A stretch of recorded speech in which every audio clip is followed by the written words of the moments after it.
domba kita semua sudah.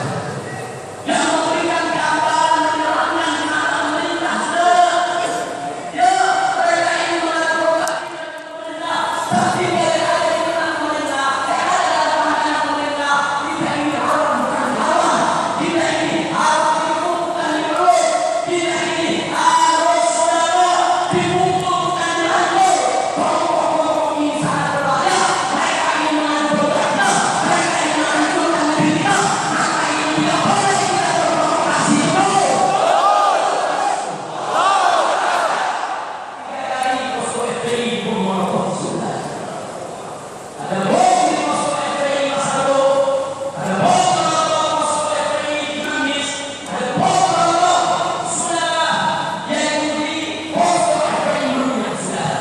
Ya, kami tahu itu provokasi supaya kalian marah, supaya masyarakat kalian marah, supaya orang Islam di mana-mana sudah marah. Tapi pada siapa kita harus menggunakan kemarahan? Nggak boleh kita bermain. Kalau kita bermain, maka musuh-musuh kita yang mati bersembunyi ini sudah. Mereka akan semakin serang, akan berhasil mencoba kita semua.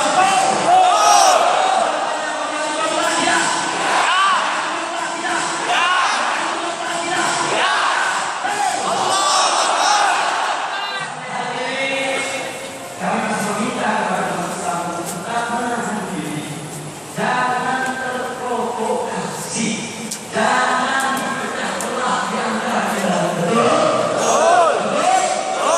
Selanjutnya saudara lagi yang sudah saya sampaikan. Beberapa hari yang lalu saya dan Ustaz Bastian Nasir dan kawan-kawan sudah mulai membuka silaturahmi dan berdialog